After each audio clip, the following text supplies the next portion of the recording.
Pozdrav svima. Danas ću vam pokazati kako aktivirati sva 4 porta i koristiti ih za internet ili LAN. Po defaultu dobijaju se LAN 1 i LAN 4 za korišćenje interneta, dok LAN 2 i LAN 3 se koriste za IPTV. Ukoliko vam IPTV nije potreban, a želite da više od 2 računara povežete na internet, onda postoji mogućnost da ova 2 porta imaju funkciju kao ova 2 sa strane. Onda možete 4 računara povezati na internet. Ovo je primer sa Telekomovim modemom koji je model HG532E, dok i za starije modeme slična je procedura. Evo nastavljamo dalje, sada se logujemo na ruter. Za Telekomov pristup ruteru IP adresa je 192.168.1.1 enter i otvara nam se stranica za prijavu ili login.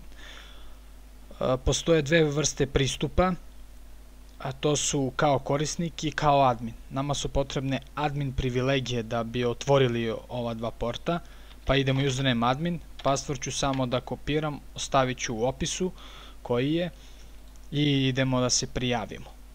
Sada idemo na basic, pa van i onda ovde. Trebamo da obrišemo ovu zadnju stavku, zbog toga što je ovde LAN 2 i LAN 3 čekirano. To se zapravo koristi za IPTV i idemo gore na remove. U redu.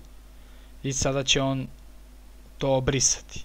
Sada se vraćamo na ovu drugu stavku ili ti internet R835 gde je obeležen LAN 1 i LAN 4, trebamo LAN 2 i LAN 3 da obeležimo i onda idemo dole na submit i onda smo sva 4 porta stavili u LAN režimu. Sada idemo na maintenance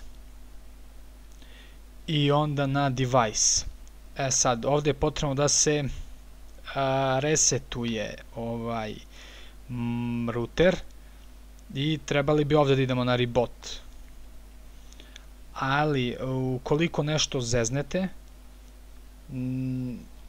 uvek možete da vratite na default settings ili da bocnete nekom iglicom pozadi svoj router. To je ista opcija, ili ovde ili tamo pozadi. I sada idemo naravno na reboot. To bi bilo to. Sačekamo da se restartuje ovaj modem i onda možemo koristiti sva 4 porta. Pozdrav svima!